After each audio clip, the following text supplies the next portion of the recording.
I hope so. So let's All right. find out. Yep. Yeah, It it's looks looking like, good. yep. Same on my end. So yeah, internal code name Spud, like a potato. Um, it is now live, it looks like. GPT 5.5, the most capable model yet. We'll put that that claim to test. Pretty exciting. Let's see where we're at here. Um, it does look like this is already rolling out to ChatGPT users plus Pro and Enterprise tier. So I'm going to do some testing here in a minute also. Agentic intelligence seems to be new. So that's kind of the big headline. I'll look into that. I have found some of the agentic searches, like when I use Grok and it breaks it into like 16, and I can see them like chatting with each other, like agent number 3 is correcting agent number 4. I do find that pretty fascinating to watch. So we'll see if they've added something like that. Multi-step tasks, more improved tool use, does a better job checking on its own work. All right. And keeping context across longer workflows. So a lot of stuff here to investigate.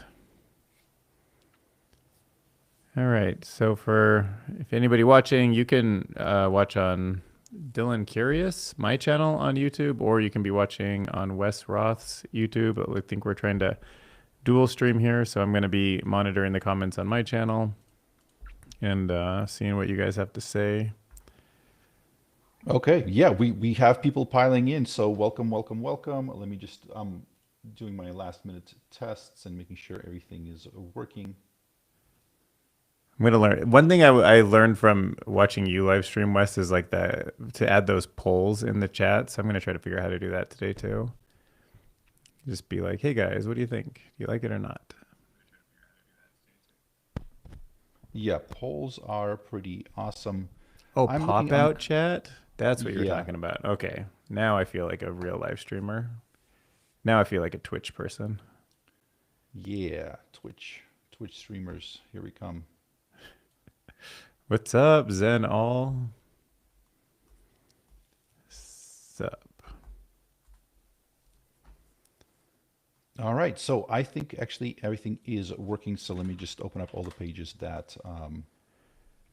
All right. Yeah. Looks like coding performance is definitely the big focus here. I'm sure they got a little scared from Anthropic's, both profits and success, but 82.7 on terminal bench, 56.6 on SWE bench pro with real GitHub issues.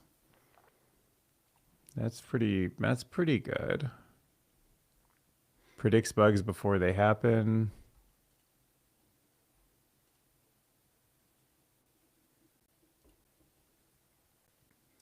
All right, so hopefully everybody can see that. So introducing 5.5, maybe let's look at some of the first impressions, and then we'll jump into like what's happening. My first impression of GPT 5.5 is that it is different in the sense that it actually understands what I'm trying to tell it to do. I see previously, a lot of my prompts have to be very detailed or very instruction-y kind of, where I'm trying to tell it like, hey, look in this part of the case, do this. Whereas 5.5, sometimes I become lazy and I kind of give it a very ambiguous task, but then it will figure it out. It actually directs its research and exploration to the right areas of the code base, comes up with potentially multiple options of how we could do it, and then gets it done with it. So it's been impressive. We had a little backlog accrue, and I just dropped that into a CSV, gave it to 5.5, and said, go fix a couple categories of bugs that had really bothered me for a really long time. And it did, I would say, a 98% job all by itself, and I buttoned some stuff up, and it was done. It was able to traverse a pretty complex code base. It was doing the grouping and the architecture of the solutions in a way that I didn't feel like I had to babysit as much. And I saw the alerts on bugs that had really kind of bothered us for a really long time, but were hard to hunt down, totally go away. It's been incredible using GPT 5.5. I did not expect the tidal wave of pull requests and changes coming in as a result of engineers having so much intelligence at their fingertips. My first impression of GPT 5.5. All right. So let's, there's a little bit of an echo. Let's see. All right. Yeah. So everybody, thank you so much for being here. Let us know where you all are listening from. And let's check this thing out. So yeah, people are asking like, when did this drop? Did this drop today? Like literally 5 minutes ago, I think. Is potato better than Yeah. strawberry? Let's find out. How many wild names can we get? This is Spud, man. Spud has grown up. Okay, All right, yeah. interesting. Yeah, that's like Yeah, your so they're benchmarks there. testing it against Claude Opus 4.7. What was everybody's opinion of Claude Opus 4.7? Also, Dylan, yeah, your mic is picking up a lot of some background noise pretty strong. Is everything kind of, is it the normal settings as usual? Let's go check this out. I thought so, but you never know. So definitely a good leap on GDP Val. So GDP Val, I kind of like GDP Val 4 in terms of like how well these models are able to replicate what humans do, because it's actual work done by actual experts or, you know, contractors in the field, people that worked for, you know, Wells Fargo and Google and Boeing and H&R Block and like all these companies that, you know, like the S&P 500, a lot of those companies are on there. They submit real work, and GDP Val is a test of that. And recently it went kind of blew past how how well humans performed. Just recently, I want to say since like November 2025 is when it kind of crossed that threshold. So GPT 5.5 sitting at 85%. That's a very strong showing. OS World a little bit higher than Claude Opus. Terminal Bench 2.0, pretty noticeable leap, actually, more so than Opus and GPT 5.4. Let's see what else. Okay, What by the way, should I come back in because I can't adjust anything, but it looks fine to me. You guys this hear now it? it sounds good now. I Okay. feel like Okay. yeah. Let me So know if there's any issues. people are saying Atlanta, Minneapolis, welcome, welcome. And you can hear me okay, right? Yep. Same you sound volume, great, yep. perfect. Opus 4.7 is excellent. Yesterday I've been testing out Kimi K 2.6 that came out. It's surprisingly good. Those Chinese open source models, they tend to be bench maxed, so they show up really good on the benchmarks. But then you start using it, it's like kind of not as great. But this one seems very, very, very solid. Frontier Math 51.7%. Frontier Math Tier 435. So we're seeing some pretty big jumps. Oh, and I'm not even looking at the GPT 5.5 Pro. Interestingly, it looks like it's even better. Like the Pro is slightly less than the regular GPT 5.5. Yeah. Someone in my comment section's kind of theorizing that it could be a like a checkpoint update. You know, like they're really training for that big step change model, but they had enough capabilities here that they thought, okay, let's just launch it. So you might not get kind of records in all aspects of it. It's not finished tuning. Mm-hmm.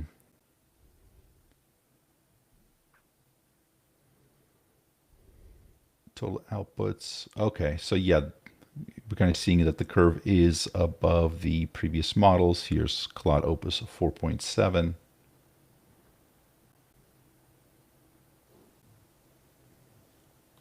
And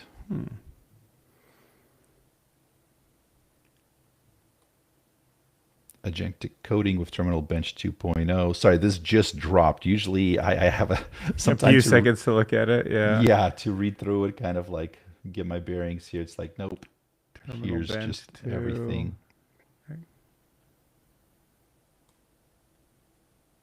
I'll start doing a few questions to it too, just to see how it handles. let's see, this is a NASA/JPL Horizons vector data for Orion, the moon, the sun. So this is interesting if we can, oh, here's the prompt, attached image, implement this as a new app. All right, so something like this would be very interesting. So this is, they're trying to do what? To plan the trajectory of a certain,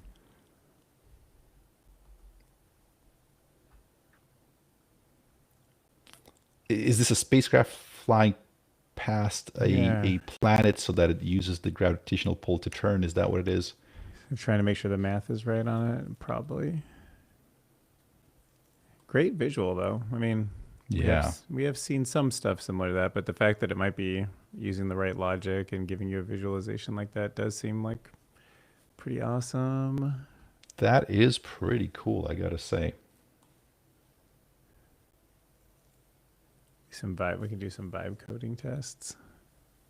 Where's the energy, Wes and Dylan? I don't know what is happening. This is a low energy day. So we were actually supposed to interview somebody. We logged in at was it like half an hour ago, and we're waiting for the interviewer for person to join us for And the we're just interview, like, oh my God, 5.5 came out. We and should it just go drops. live. So we should go live. So we are. This Right. is like as Yeah. unprepared as I think we've ever been. Well, for this thing, so but which we're not going to do, but what I could pivot into is like 15 questions for Wes about the origin of the universe. But then you'll be like, I have no idea. Like, I don't know. Yeah. Because So our yeah. guest was like a cosmologist. So I was like, okay. We were going to talk about Penrose and human consciousness, intelligence, where that comes from, and all sorts of other stuff. But Yeah. We could talk about health. Dude, I have so many fun things we could talk about, but we'll try to get this 5.5 breakdown as soon as possible. Yeah, I mean, look, you have smarter reasoning. You've got the same speed as far as like how the tokens are being processed. But they say better real world task execution also. Financial workflows, people are saying, seem to be like much better. So if you're already getting rich using ChatGPT, maybe this is going to be your next step change. some people are like, some kind of planet. Did you not notice the moon mission? I apologize. It took me a second to. Yeah, so this is it's circling or going around the moon. Oh, it's not Alpha Centauri? Who would have thought? Yeah, yeah. Sorry, I'm slowly coming online here. I apologize. Higher cybersecurity capabilities too. That looks like a big thing they're focused on. The biochem reasoning. That's interesting. I wonder what the pressure is behind the scenes on that, getting that cybersecurity capabilities up, especially when they know their competitor might have the better model. What is the context window? Did you notice? That's actually a good Let's question. find out. Gene bench. I haven't heard about this. So let's see. 5.5 gains on scientific and technical research workflows, which require more than answering a hard question. Researchers need to explore the idea, gather evidence, test assumptions, interpret results, and decide what to try next. So GPT 5.5 is better at persisting across that loop than other models. Okay. Very, very, very cool. So I guess, Dylan, if you want to take over and maybe just talk about some of this stuff, I will see if I can pull it up in the API or in ChatGPT proper and see if we can put it to the test. Okay. What? How do I keep these guys entertained? Like, hey, ask me some questions. Let's do Q&A. Like, somebody asks some questions and we'll get a conversation going. Also, it depends on if you want to go off topic a little bit, because if you want to come back to GPT-5, and you can let me know in the comments, I could talk about some other interesting things that I've been looking at this week. There's like some societal studies that were done on like how AI is affecting us. Also, I did like a bunch of research this week on health because we were doing that peptide podcast, but I was thinking a lot about digital twins and like how AI and health are changing, including some like gene related stuff. But if that's too off topic, no problem. We can do something Everybody, more please, here. yeah, throw in some questions. So we're, like I said, we're kind of just spinning up right now because I don't think anybody sort of, I mean, we knew this was coming out. We just didn't know when, and we were focused on something else. So we need like 5 to 10 minutes to just set everything up in order to start testing this model. In the meantime, yeah, throw some questions. Open Mythos. Dylan, did you see anything about that? I keep seeing somebody somehow managed to reverse engineer Mythos. Yeah, well, enough of it leaked, but that's another one I'm not super up on right now. Open Mythos. But I did want to cover that one for the video that I'm going to film tonight. I think, yeah, I don't know. I think they're trying to. I saw, was it Carpathy? China. Someone is saying like China's with Open Mythos. They think, or maybe it was Dario, but it was just saying like that we're basically 6 months behind, and Open Mythos is close to it. So I have to look into that one a little bit more. By the way, I am reading The Infinity Machine, and I think you might like this book. Like, it's the first time I've got the full history of the origins of DeepMind, and I had no idea. Like, Peter Thiel was one of the early investors, like through the Founders Fund, and that Dario had to like go to his house and pitch him, and the whole thing about keeping it Oh. in London and all that stuff. So that was kind of like my week. Like, what I'm really in on right now is like the biography, basically, of Demis, and how that early stuff played out. Because I'm getting kind of ready for this lawsuit when OpenAI goes up against Elon Musk, and they talk about the original like story. So that's been my expertise for the week, I guess. That's my deepest dive stuff, and that and like all the health issues. Not that I'm having health issues, but like guts becoming programmable, the virome, like how AI is starting to figure out which viruses are like in us, gene editing, and then body digital twin stuff, and then a little bit nano. Like, have you thought about nanobots? By the way, like kind of a side note, but Not people, too much. I mean, that's something that's been on the radar for a while. Right now, I'm kind of like thinking more about like AI, but yeah, I know that's the next sort of, we're gonna get to yeah. that whole thing at some point. Dude, yeah, West Dillon podcast 2028 will be like, all right, are you experimenting with the new nanobots that patrol your bloodstream? And yeah, I don't know. I mean, that one seems, even drones right now still seem a little unreliable, so I don't think I want those machines in my body yet. But tiny machines that could hunt down cancer cells, unclog arteries, give your immune system a boost, like, I guess. I mean, if they're walking around cleaning your house, why don't you make really tiny ones and have them clean your organs, I guess? But to me, that's crazy. Also, oh, you know what else I did watch? I watched, oh God, what is that guy's name? There's this guy that's not usually an AI guy, but he's a 3D printing guy on YouTube, and he was talking about some new systems that are building 3D printed rocket parts using like copper, and it was like AI is starting to do some really cool stuff over there, and it can't hallucinate at all, right? Like, you just can't, like, physics is physics. Like, if you want the most thrust you can get from an engine, it has to be programmed. But you can use AI to program the physics simulator and do all the double checking and all the verification that all the code is legit. And then you can 3D print the part and test it. And that seems to be like kind of in its own little world of breakthroughs right now too. So that would be a fun thing to explore, because there's no extra cost for complexity, So now all of a sudden AI is coming up with these super fascinating kind of engine components that would have never been built before, because they would have just made the cost too high or been just impossible based on the kind of, when you have a block of an object like some kind of metal and you're going to carve into it, you can only get so intricate. But when you 3D print it up by the layers, you can do all these other things. So that was another sort of fascinating thing. And then yeah, like and then mental health, like BCI interfaces and mental health is something I want to explore in a future video, because it'd be kind of fun, I guess, to be connected to something like Neuralink. But then I was like kind of thinking like, well, how do I trust the guardrails to make sure that my brain is still under my control, and like people don't sell me stuff that I don't want to when they have direct access to my brain. So I'm going to probably try to do a little bit of a deep dive on that too. So if that was a wild, curious tangent, let me know if there's any aspects there you guys have questions on or want to chat about while we let Wes do his thing and get up to date on 5.5. Well, I'm going to share. Let's take a look at X because actually some pretty interesting stuff is Okay. coming through on X. And let me share this. Boom, look at that. Okay, that worked. All right, so first and foremost, Sam Altman.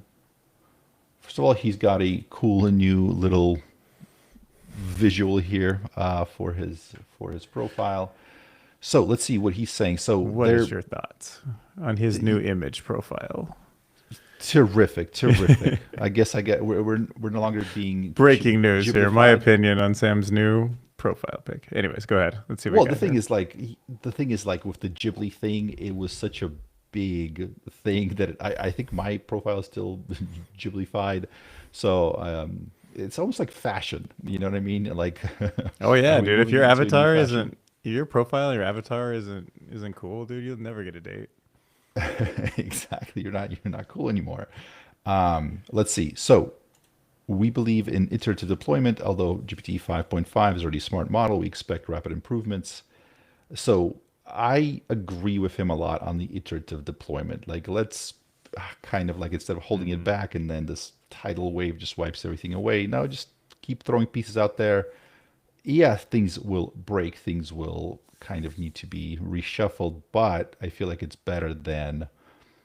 I think this is the Yeah. right approach You know, for AI. well, also, you've kind of shifted my opinion on that too, because when we first met, I was a lot more in the camp of like, hey, this is getting out there too fast. But you did convince me that like the more tiny steps we take as a collective is maybe the safer way than waiting. So, yep, I agree with you now too.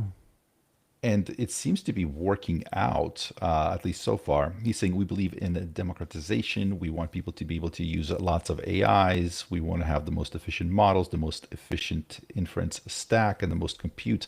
Yeah, using the open source Kimi K2.6 yesterday, like it sat there for 40 minutes just cranking away, but it's free. It's free because in the Hermes agent by News Research, I'll put a video on that later today, probably. It's almost ready. It just feels different because the thing is, it's like if the model is free, like do you really care if it like takes an hour or a day or a week, as long as it's cranking away at its project, at its given project, you know, it's like whatever. Yeah, take a week, just come back a week later, tell me it's done. If it's free or super super cheap, it's like that's totally fine. And K 2.6 might be the first model that you can actually use it for serious coding tasks. It's not as good as, the Opus and all that stuff.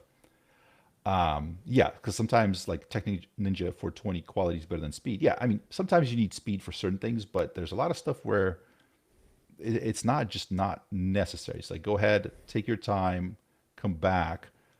So there's, it just, these models hit a little bit different. And yeah, I am a little Yeah. bit more kind of pumped up about open source models because we're beginning to see some pretty good ones. Oh yeah, and I dream of the time when I can just have my own. I mean, I guess you kind of do with your open class system, but yeah, just an extra PC sitting around, churning away at my problems all day. Like it's a powerful future. So he's saying, we love you and want you to win. We want to be a platform for every company, scientist, entrepreneur, and person. Scientist, entrepreneur, and person. All right, Yeah, you want all of us? it's all inclusive. All right, so this is from OpenAI developers.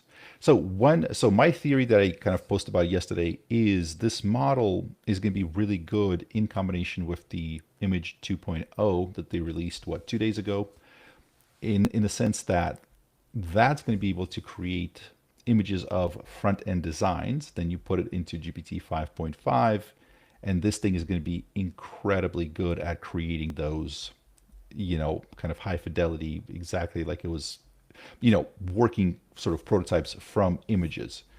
So we'll see how well that works a little bit later. I still don't have access to it. Does anybody have access to it yet? 5 minutes ago, people were saying they don't. If you get access in ChatGPT or through the API, let us know. Yeah, let's see if I can choose that model from the picker.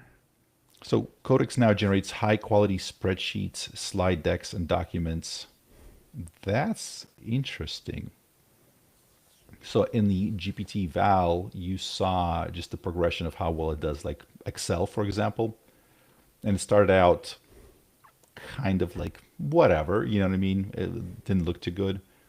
And with the latest series of models, like the previous generations, they got good. They looked really good. Like, so if this is yet another sort of step forward, then this thing's going to be a spreadsheet machine. Yeah. Have you, how familiar are you with like spreadsheet AI? Have you used Google Docs with their newest one or Microsoft Office with their newest version? The thing is, like, not really. Somebody's saying it's double the price of 5.4. Yikes. Okay.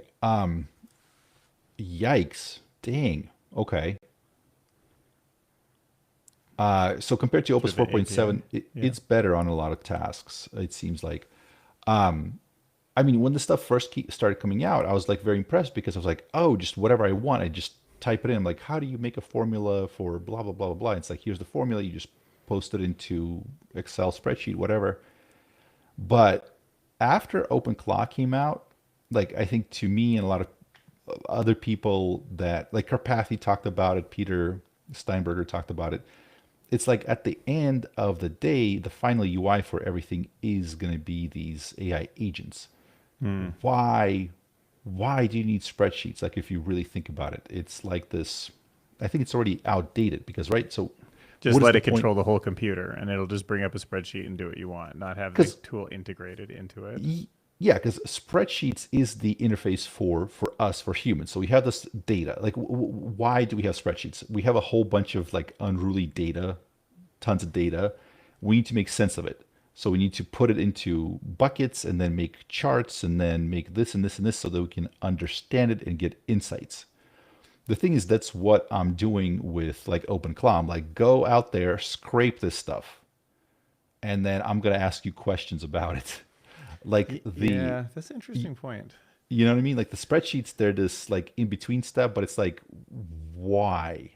Like, you don't need, because if you're able to just ask questions of the data, then that whole thing, the necessity for it goes away, I feel like. Yeah, if you go far enough into the future, it seems to me like the only way that I really will interact with AI is something like a conversation. Like, like the movie Her, where you just have the AirPod and it just understands and sees around the room with you, maybe the glasses. Like, that's the ultimate form factor. But so much work is done on a desktop. And if it can move the mouse around and bring up a spreadsheet and fill it out, I guess I really don't need integration into the spreadsheet, but as of right now, I kind of like it because it's still in the world where I'm like bringing up a document and I guess I'm not giving it access to everything all at the same time. It's weird with the spreadsheet though, because I'm not used to a spreadsheet talking to the internet. So the crazy thing that keeps happening to me is I'm asking it information about the data I have, and then it's going and processing not just new columns with new formulas, but it can pull in information from, outside of the sheet. And then I was like, oh, I didn't need all that information. I kind of almost get too overwhelmed too fast with it sometimes because it doesn't need to, I don't need that much of an interface. And then if I do have questions like that, I'd rather just dump them into a folder and then point, a project at it or go into a Google Drive session and then have it pull everything out of there. So yeah, maybe the spreadsheet thing is a little bit in between, but for somebody who's just on spreadsheets all the time, there's got to be so many cut and paste savings that they're getting from it. Yeah, I'm curious how this is going to affect. So when, so there's a lot of questions now recently about how this will affect like the software companies, right? Because a lot of the stuff that cloud releases tends to break stuff, tends to, the stock prices go down and various things. And I still feel like a lot of the analysts and people out there, they don't really understand what the final destination is, because they're like, oh, there will be more people creating software, right? There's going to be more people creating software. And they're like, oh, but there's some lock in for these older software, like, for example, for the customer management, relationship management, CRM systems. They're like, well, if, like, I remember one analyst that is fairly well known out there. He's saying, well, you got to understand, like, if there's a person like in their 50s that's used to a particular CRM. It's hard for them to switch, blah, blah. So the idea was that they're going to be sort of locked into that ecosystem. Oh, And I think, the great unlocking. Is that where you're going with this? well, I'm not, don't know what the, I don't know what the great unlocking is. I haven't heard that term, but the thing is, like, at the end of the day, everybody's going to be using these agents as their UI to everything. So this idea of being locked in, well, tell me, what is the great unlocking? What is that? That sounds like, is that exactly what it is? Well, it was created by me 1 minute ago as just a Oh, comment, but you know, like the great unlocking, I better define it now. So if we actually have an audience listening, I can coin a term or something. But my you heard it thinking, here first. yeah, I mean, it's nothing official, but it's just I use that word just thinking about how there's so much data in so many CRMs, and I can be logged into them and pull them out. But to me, the great unlocking is the interface where you step back. Basically OpenClaw, right? Like it can use Zapier to like link an API. It could write its own API. If it could credential in as you and authenticate itself, I mean, you're just unlocked so many connections for data. Like the way you learned about your blood work by unlocking different data sources and putting them all together is just something that we're going to see a whole lot more of. And when contacts and emails and notes and blood work all overlap, there's going to be stuff there that is just fascinating to learn. You're going to realize there's some weird connection between something you wrote your friend about, like, I'm feeling sick today, and something about your blood work that you'd never thought was connected, and it's going to point that out. They were just such different data sources, you know, or something even bigger than that, like broadly speaking about what's going on in the national health system, or something about pollution that you didn't think might have been correlated with health. Like, it'll just be wild how many connections there will be. Yeah. I mean, for people that maybe not haven't heard the story, so for me, I used OpenClaw to basically go back years and find all of the blood work that I've ever done, and I just threw it all in there, right? And so what that allowed me to do, I think that's actually a great example of what I'm talking about, because before, number one, you had to, it was kind of locked into wherever it was sitting, or if you extracted the PDFs of the labs, you know, you could put in some folder, whatever. But then you would have to, like, how do you sort of combine it? I guess you could go line by line, put it into Excel so that you're able to track kind of movement over time. OpenClaw, or it's not limited to OpenClaw, it can be any agent. Really, this is OpenClaw just kind of showed us what was possible, I guess. I'm using Hermes quite a bit now, so some people are saying that they love Hermes. Some people are saying that they prefer OpenClaw. The at some point there's going to be a million of these different AI agent systems, and everybody's going to have their own personal flavor depending on what their favorite thing is and what they're using it for. But the point is, now that I have all the blood work in one place, I can just ask questions from the agent. Or I can even do deep research and say, hey, just comb through all of this. What is changing over time? What things are you seeing that could help me be healthier? What steps should I take? And the more and more context that I give it, because these things are like context monsters, right? So if you have all of your blood work and you have your genome sequenced, and you have, maybe you've been, you know, I have my Whoop thing here that tracks my sleep and my exercise and resting heart rate and heart rate variability, right? So imagine just throwing all of that into an agent that has context across that. I mean, that's more than a human being could ever possibly keep in their head. So it's going to be able to pull out better insights than potentially even your doctor could. Because your doctor that's been with you for 10, 20 years, yeah, they might know some detail about you that happened 10 years ago, but when they're sitting down with you for a consultation, they're not necessarily like, No way. you know what I mean? Like, able to see across that whole timeline, right? Maybe if you have your own personal doctor, you know, that's, you're paying $1 million a year just to focus on you. But So this allows you, yeah, well, that brings up. So, what's your thoughts on? I don't exactly know how Hermes handles memory, but I know about Andrew Karpathy's project where you kind of create your own Wikipedia, where it says, okay, instead of having this folder full of all your blood work and all your, you know, contacts, and then having this huge context window that you put all of that into, and then it tries to piece it all together, you should be building every day some sort of personal Wikipedia where each time you dump something into that folder, it's read, it's synthesized, an AI looks at it and says, oh, what's interesting about this in terms of the last questions that Wes has been asking about, like what I know about him. And it tries to put together a Wikipedia that has a relevant sort of network of everything, and the waste is gone. And then you're closer to what matters, but you're also now a little bit in an editorial place where the Wikipedia, personal Wikipedia itself of your health history might have some bias, but you could also reference the ground truth if you store that also. So anyways, what's your thoughts on like the actual way that the memory is maintained and how that matters and the quality of your responses? Yeah, I mean, I feel like that's so. First of all, we got to take a second and just be thankful for how surprisingly simple and straightforward memory is for these AI agents.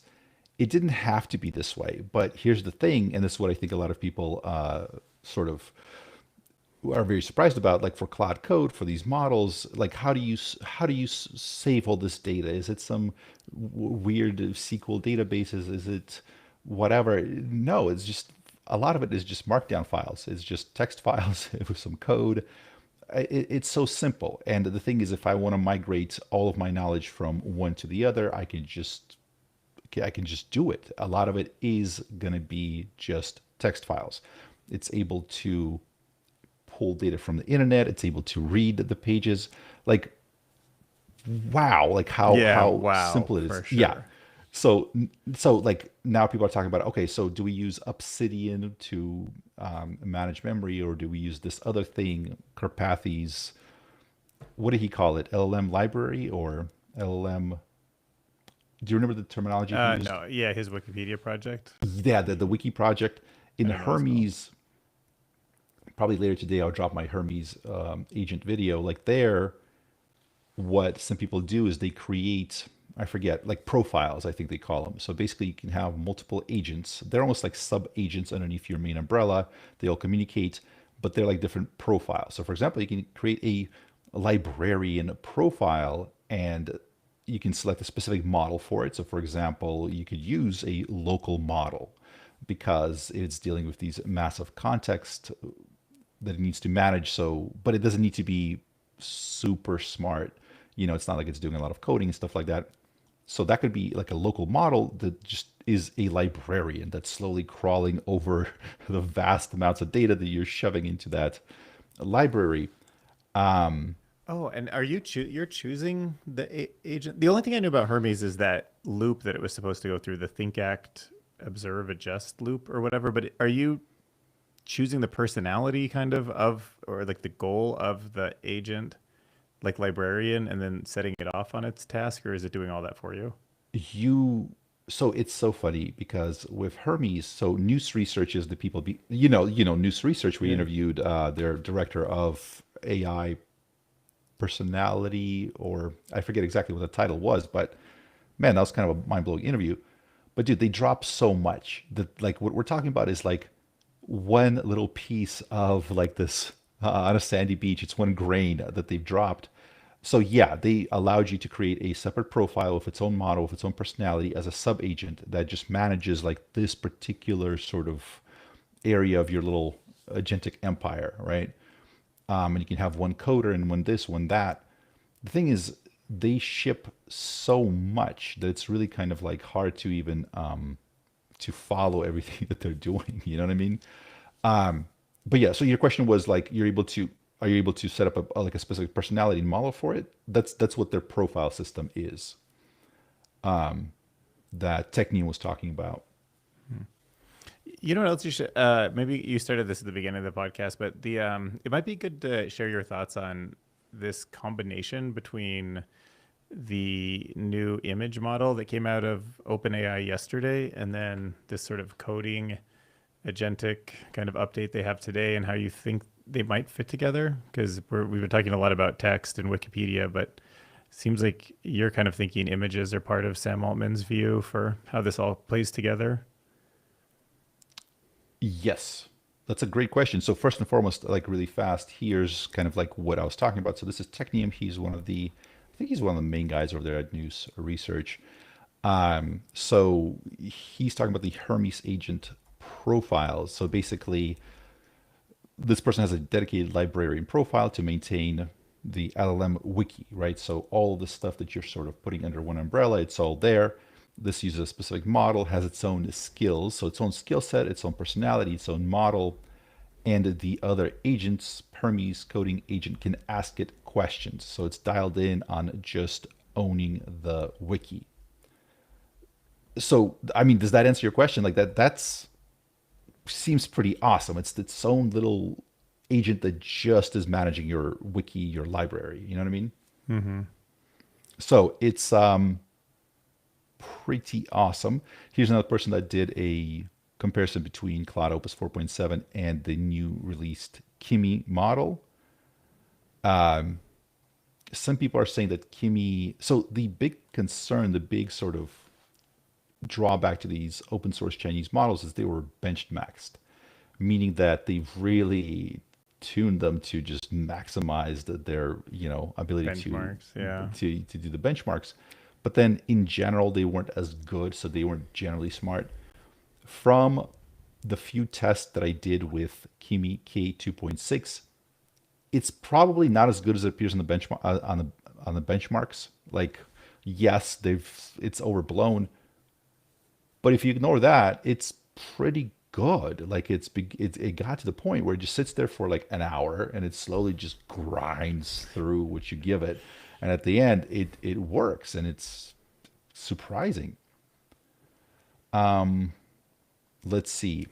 And hang on, can you remind me what the question was that you asked? Why did I go Well, in here in the I first was going to place? kind of talk about, you had a thought that maybe, like, especially in building web pages, that it might be a higher, like there might be something about the image model that's also kind of understanding how an image might break down into something that you can code around, or it can take sort of a concept and be like, all right, if this is a 3D image, then maybe if they want me to code this up, I need to go to a 3D modeling program and build it. Or if it's an architectural thing, I need to go to a CAD software. Or if it's a blueprint, I need to go to something else. So it's kind of, there might be something about the way it's understanding images that's connected to coding. Yeah, so here's one of the people that were able to get their hands on the stealth model testing release for GPT 5.5.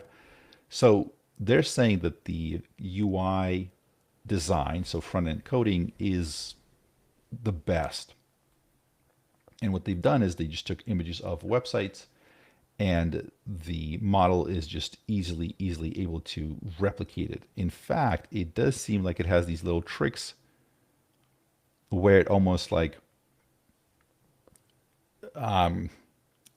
it takes the reference image and it autonomously crops the exact UI element. So if it has certain buttons of a certain specific look, it will just like crop those buttons out and it'll put on the website. That's what it seems like. And what I think is why I think this is important is because their new model that just got released, GPT Images 2.0, is extremely good at front end design, at creating images.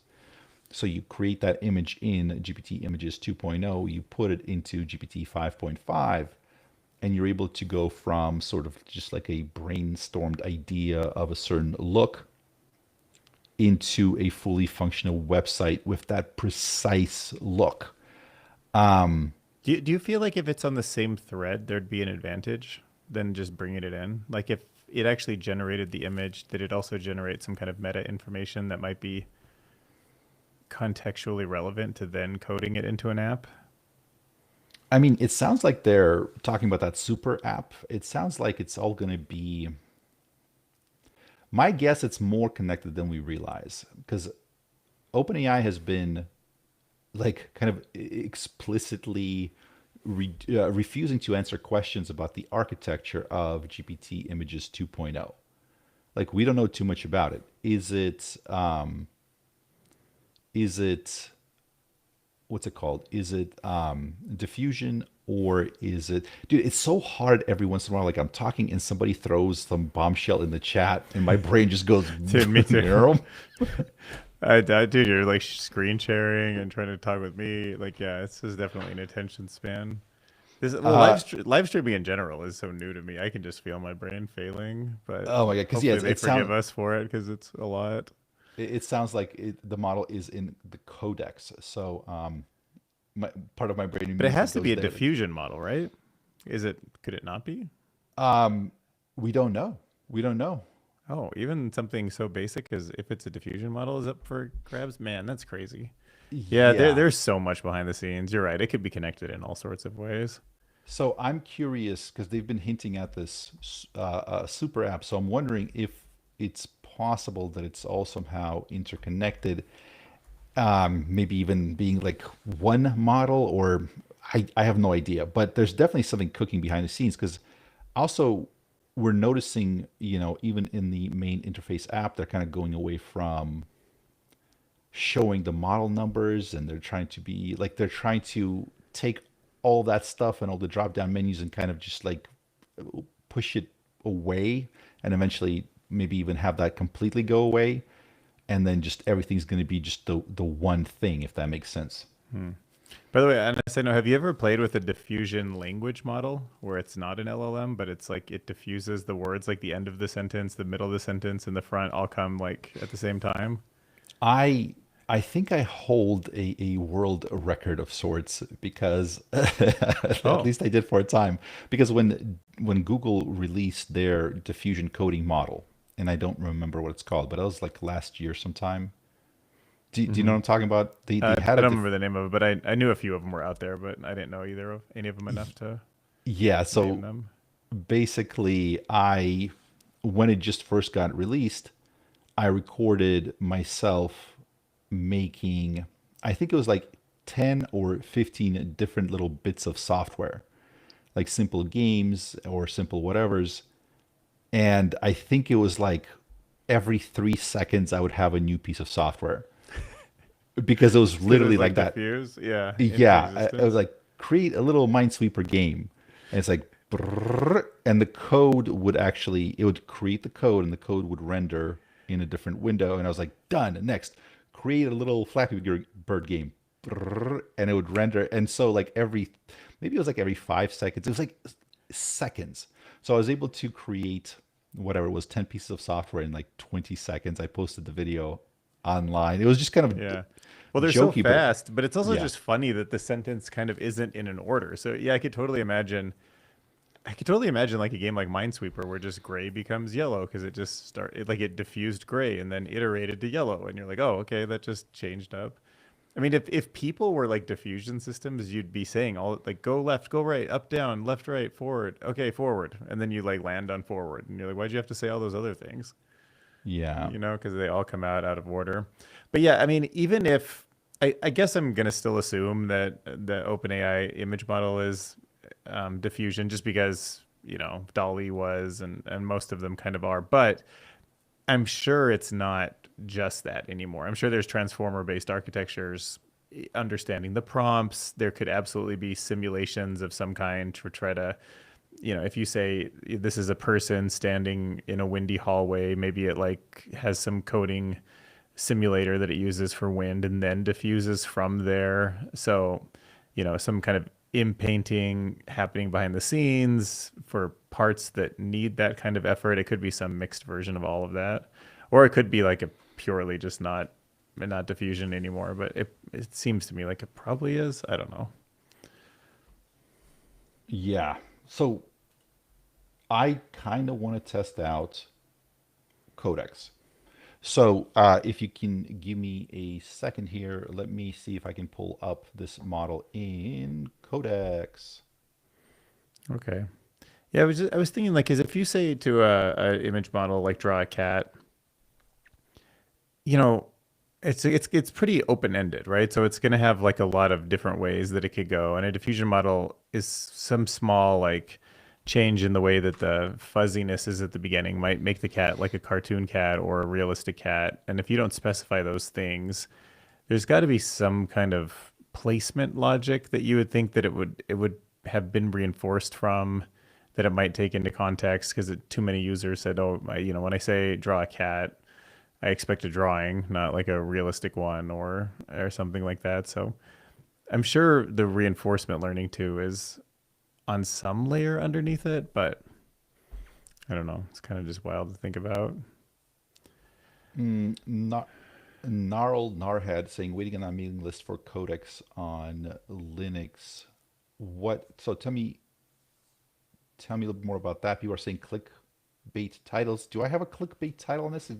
What? GPT 5.5, let's go. How's that clickbait? It's GPT 5.5, it's here. Let's go. What? How? What? What is? Uh, yeah. One of my commenters said that GPT 5.5 declares state of the art on Arc AGI 2. Let me Oh, look into interesting. that. Yeah. Yeah, and then also people are talking about space. So okay, so the SpaceX, the new company that's gonna go live. Do you know what it's called? Because it has, you know, XAI in it. You know, Twitter/X is in it. Do you know what Oh, that's gonna be I think called? it just debuts as SpaceX, right? It just owns all those other components. Is I there a new think name for it? I think it's yeah, okay, yeah, yeah. What Somebody is he posted gonna in call it? chat. Probably just X, right? Knowing him, like X.com or something. So it's Space X AI. Space. Oh, okay. Like space times AI. That's No, interesting. like all three of those companies combined into one. So it's SpaceX X X AI, SpaceX X. SpaceX AI. So that's you shoved all three in them It's like when they somehow. renamed Google to Alphabet. They're just like, we want one company with every letter in the alphabet. I'm like, oh, Right. okay. It's strange. And then Meta, at least that wasn't like as bad as Meta, because I thought Meta was a cool idea, but then they went like just into AI and they gave up on the metaverse. It feels like, dude, have you seen any of that stuff? $80 billion lost on the metaverse. No. Yeah. I mean, maybe they're just too early or something, but it's not like those glasses are exceptionally profitable or popular yet. Yeah, I feel like that's such an interesting technology, but man, like I don't know, are we ever gonna like see actually what it's capable? Like it just never seems to go anywhere. Do you like being in VR? I really I loved it when I first got my hands on the Vive. Loved it. I was like, oh my God, this is incredible. But then after a while, you just don't ever want to go back. It's like a hassle. I don't know. Do you feel like the experience is just dizzying, like it hurts your brain after a while? I did have some nausea associated with it, Yeah, I and feel like that's the big thing. If you yeah, can't just walk around your house and like have lunch and have it on, it's hard to imagine it being as useful as sort of a laptop or a phone, especially. But I thought, yeah, I kind of would have predicted, to be honest, I'm pretty off on it, but I probably would have predicted that I would sit here in at least 2026, 2027, and probably not have a laptop. I thought a headset to do work would make more sense, but I don't really see that on the horizon at all anymore. I mean, the Apple Vision Pro was fun as a demo, but I don't see myself buying even an improved version of it right now. yeah. I never tried the Apple stuff. For me, but I did love the what's it called? The Vive, HTC Hmm. Vive. That was very, very fun. So Yeah, no, I mean the experience is cool. It's just very like novelty feeling, and well, I don't know. It can be social too. I don't know. I don't get it. I totally get why somebody could be convinced that this is worth $80 billion. And Zuckerberg was in a position to do that, and it didn't seem like AI was on the radar the way the transformer model had, not really. This is before GPT 3, I guess, when he first named it Meta. So I get it, but this is just interesting how it doesn't play out the way you think it might. Also, like I have the same question about computation in space. I look at all the advantages of SpaceX putting servers in space, and he's not wrong, but somehow my gut's telling me it's just not right yet, or we're just too early to it to really sell it as an actual viable, profitable thing, you know? Like one day for sure. Like you can get the cost of rocket fuel down, you can build these things in space, and it's great that you can get solar power, and it's great that it's cold up there. But just a little bit, part of me thinks, why not just go somewhere cold on Earth and just build a big Costco-sized warehouse and put some servers in there, you know? It just always feels like that's going to be a little bit easier, at least for a lot longer than people think it will be. But maybe. But I'm watching some crazy stuff with material science and AI too. So maybe that gap does close faster. And it's also not a product people have to buy. Like it's not something you have to convince the average person to enjoy. It's more just like an engineering problem, and if the money makes sense, then maybe it is. So that could be another part of it. Getting humans to actually like something and adopt it might be different than how useful something is if it's not involving like a B2C customer. Yeah. So I do have a Hostinger account with a virtual private server on there. So I'm just trying to quickly install Codex on there so that we can maybe Yeah, go for it. run this thing. Yeah, that'd be fun. Do some coding model stuff. I'll see if I can look into this Arc AGI 2. I'd be curious how good this model is at that. What else could we chat about? So while you're doing that, I can give you guys, let me a quick update on maybe the digital twin stuff that I was looking at before. So I guess I'll say one of the more interesting breakthroughs I was looking at this week was there are some AI models that are coding in a way where they're getting reinforced to code actual physics of the universe that can't be wrong. So this is back to what I was talking about, those like copper engines that they're building for potential spacefaring ships. But those models, what they get punished for is writing a code that wouldn't be a realistic simulation. And then you have to run the simulation with no AI. Like it has to be like hard coded so that you get the actual answer you want.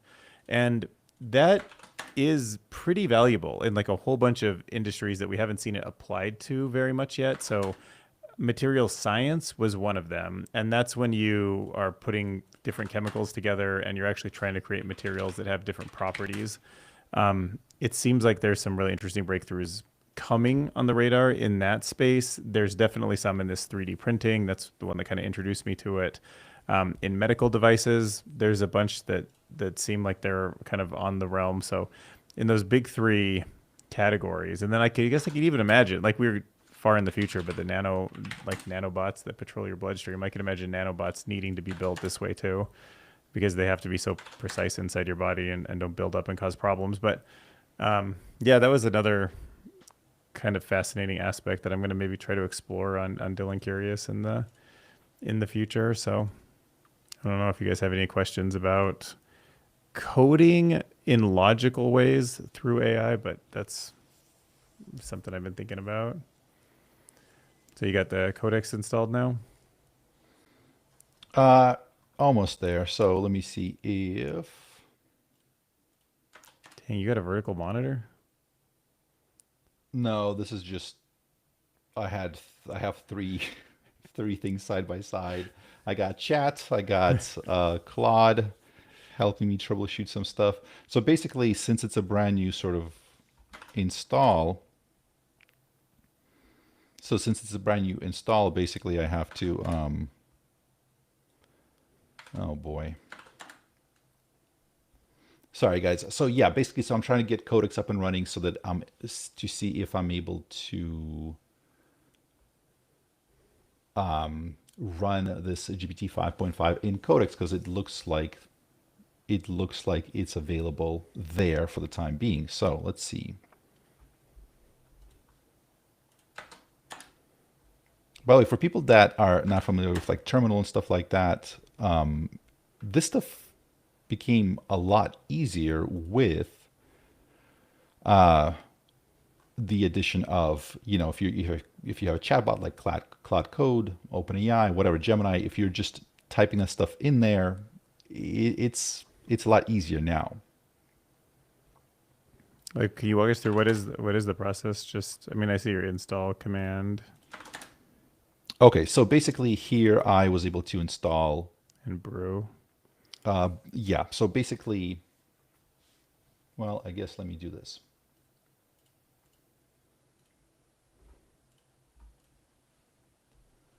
Yeah, so for people that might not be familiar, so what I'm doing is I have my favorite chatbot open. Right now I do really like opening Claude. It's doing, wonders for me. So I'm just asking, hey, how do I install OpenAI Codex on Linux? And I'm just pasting the commands in here. If I'm running into issues, I ask it to troubleshoot. And that's pretty much it, right? So it walks you through how to do that. And now this is Codex. So Codex is running on this virtual private server. So I just need to log in with my ChatGPT account. Give me 1 second here. Okay. Yeah, that's interesting to see your triple monitor situation. You're so much better at jumping attention from one thing to another. I'm like a whole kick to try to get rid of my short form media and just sit and listen to audiobooks. And I'm doing this new thing with a memory palace. I don't know if you guys know that technique for Oh yeah, like trying the to memorize cards. things. Yeah, so I got this app, and I'm sure somebody vibe coded this thing together, but it's cool. Like I can take a photo of like a building or my house or whatever, like some place, some interesting garden where I am, and then I just take a photo and then I tag little dots of where I want to like remember things. And I'm kind of practicing right now trying to memorize like visuals for all the numbers 1 through 100 and then some actions for them so I can like try to string it together. But it's been kind of fun. Like sometimes when I see interesting stuff now, I'm like taking photos of it to try to do memory palace things because I'm feeling stupider. Like just I don't know what happened over the last few years, but I'm feeling like I just can't remember things the way I used to. And I feel like it's my addiction to short form media and stuff like that that is kind of getting all of us. So I'm trying to make a concerted effort to listen to more audiobooks, do more memory palace techniques, try to challenge my brain sometimes and not go to ChatGPT and Claude for everything. But, you know, it's a good idea. If you guys want to vibe coding memory palace apps, you got one person looking through the app store trying to find stuff like that. And I might not be the only one who's looking for memory tools. Yeah, so to me, I mean, the biggest thing, so touching short form content, I think that's like crack. I don't, I can't deal with it. I try not to touch it.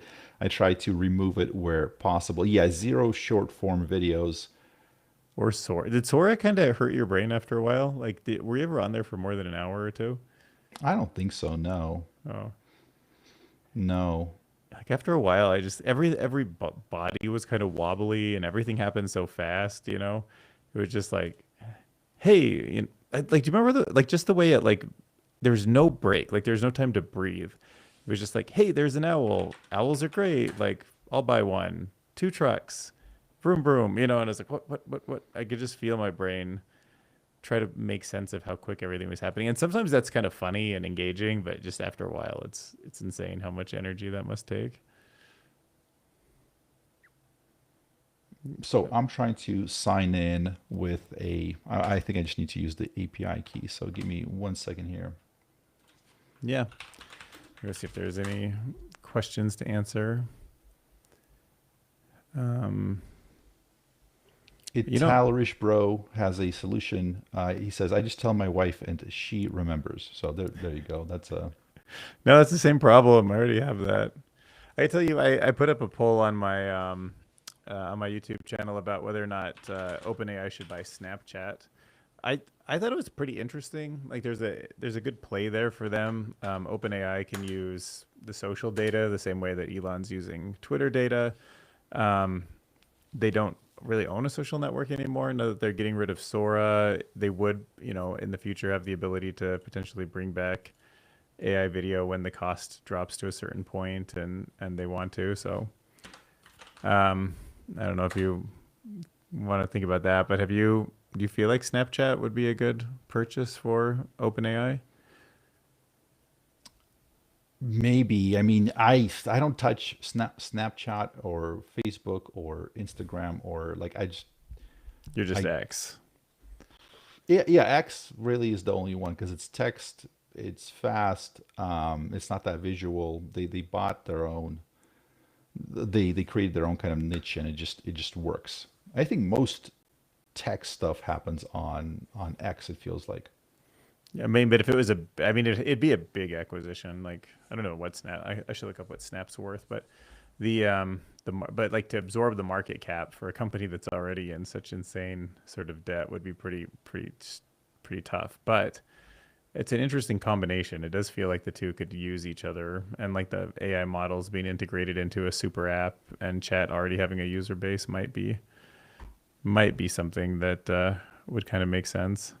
But obviously, I don't like consolidation in general, so keeping them separate is probably better off. Tech Ninja 420 saying, besides Dave Shapiro, is anybody else kind of thinking about post labor economics and stuff like that? You know, what's his name? Shane Legg, co-founder of DeepMind, Google DeepMind. They're hiring what are they calling it? AGI economist. So they are. So Google is looking into it, which is great. I do feel like there's not enough people that are looking into it. We need more people thinking about how to transition if the jobs take a hit, if the jobs go away. Like at least have a plan, at least have a sort of a model for how to transition off that system. Dude, you know what's why? That's funny you brought up Shane because I'm reading the book right now, Infinity Machines, and it's the story of Demis Hassabis. It's like his biography from being like a chess prodigy to building his first game company and all the people he interacted with. And yeah, when Shane is like introduced to his life and Mustafa Sullivan is like introduced to his life, they're so different. Like these characters they're just such different people. So I always think of them as all these like three AI geniuses that were just sitting there together, but they really are very different. And like Shane does care a lot more about big economic questions, and Demis was much more of like a physics sort of minded person, and then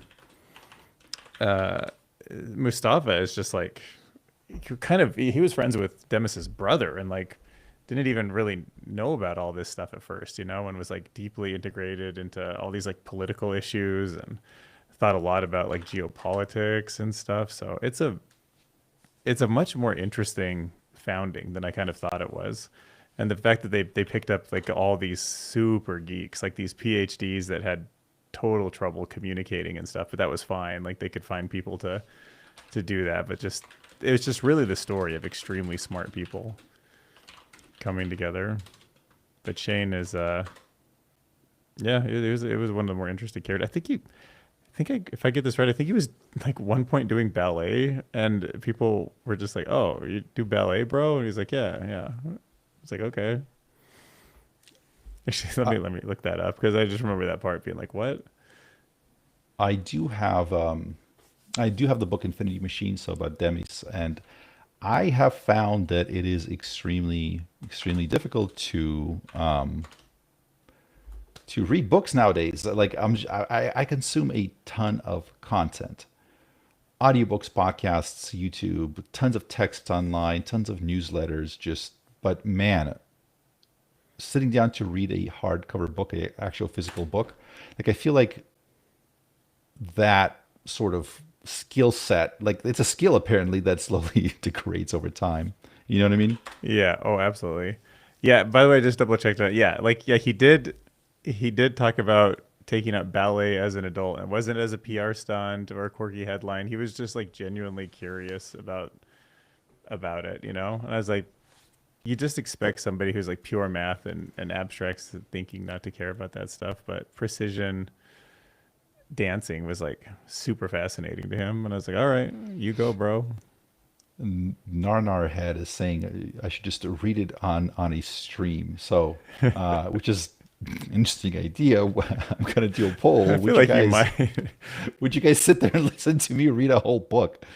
But I feel like they would. I feel like I would. I mean, I'm listening to an audiobook now. Might as well do it with Wes Roth live. Dude, make it a pattern. Be like, all right, noon, I'm going to put 3 hours into reading this book. Noon on Tuesdays. I need to get my voices right, man. Some of these voice actors that do like Game of Thrones or some of these other books, they're just so expressive and they just go in and out of the different voices. It's crazy. You know, at one point when he was doing ballet, Shane said that his dad thought he was gay, so he like got all sad, or he was like dealing with that and like kind of working through the fact that his son might be gay and he's not, you know. And then his mom was like very accepting, and he's like, well, it's good to know that she would accept me if I was, but I'm just not, you know. I just feel like he like just really drums to his own beat. Mm-hmm. But yeah, I'd say read it out loud. That'd be great. I'd be down.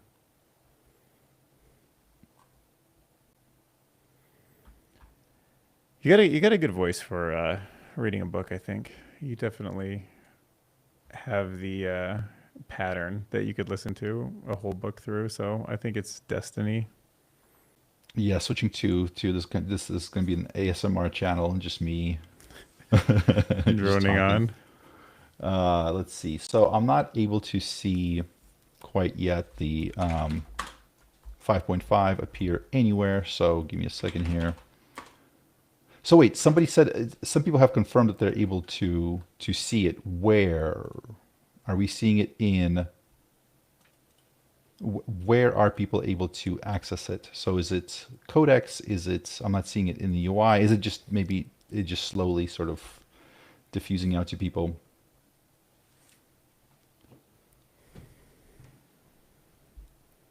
Slash model. I mean, I did slash model.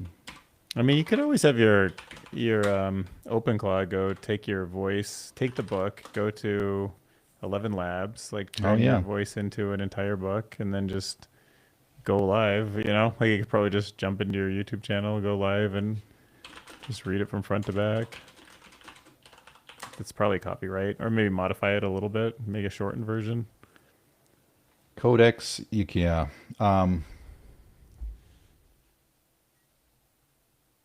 Codex. Okay, so I'm not seeing it. What's version number? So people that are saying Codex, what version number? So I'm in v0.124.0. So, or has there been, or did you force an update? Because I'm seeing 5.4. Yeah, 5.4, 5.3 Codex.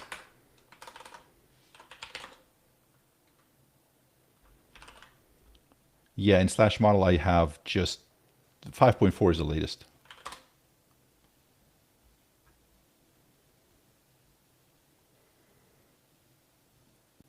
Okay, so they're saying like Gemini 3.1 or GPT 5.5. What's better? Oh, same version. Yeah.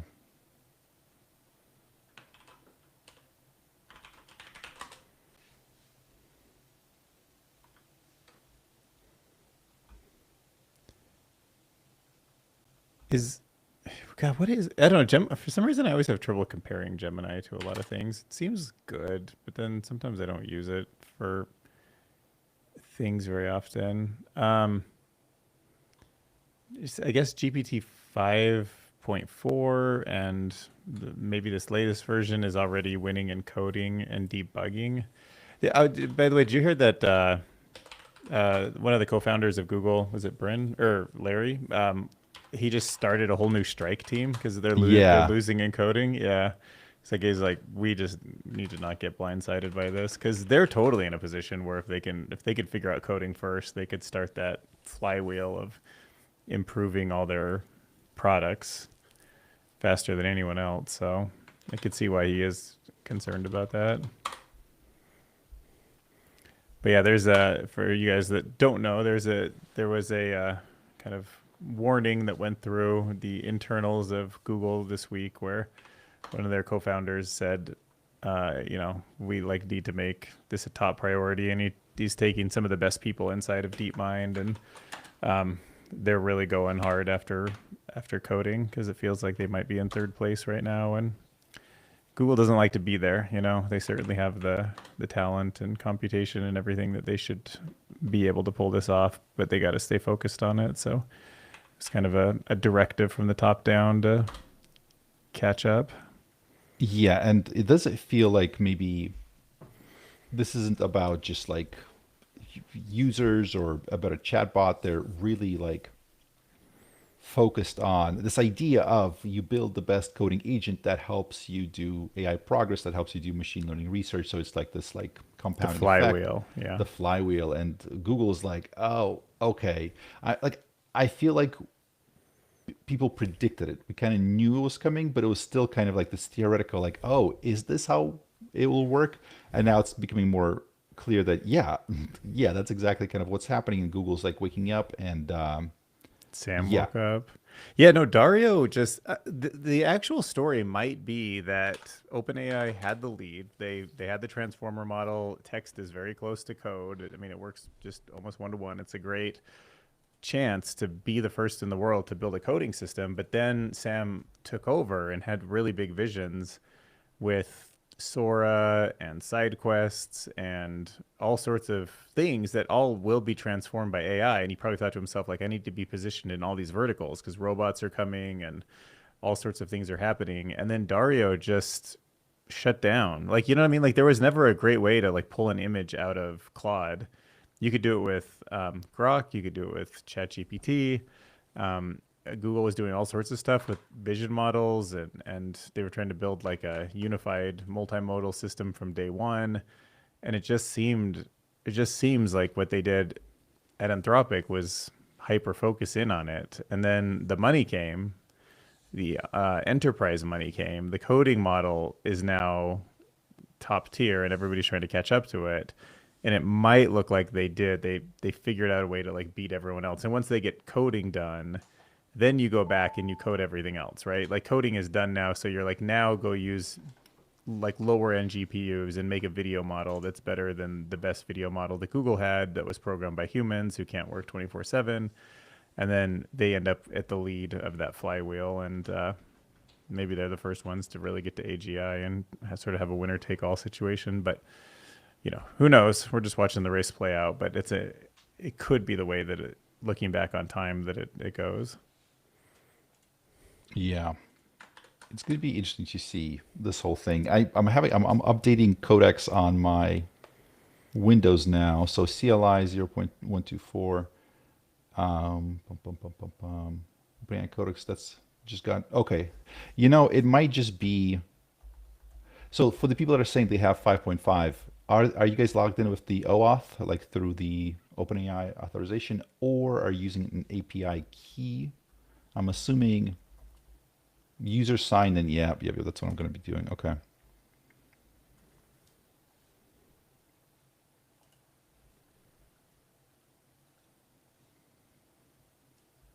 Okay.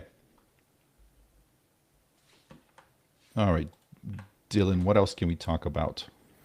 I don't know. I went through Shane Legg's ballet thing. That was, that was the biggest part of my conversations. But besides that, and the future of the strike team and the way the coding models are going to go, we could talk about what's one task you wish AI could handle for you right now. Okay, that's a good question. What is one task that I wish AI could handle for me right now? I always jump to the most annoying thing in my life.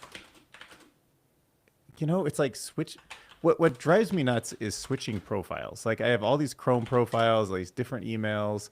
Like when someone asks me to do a simple task, I hate that my brain is so consumed by, okay, that task is on this list.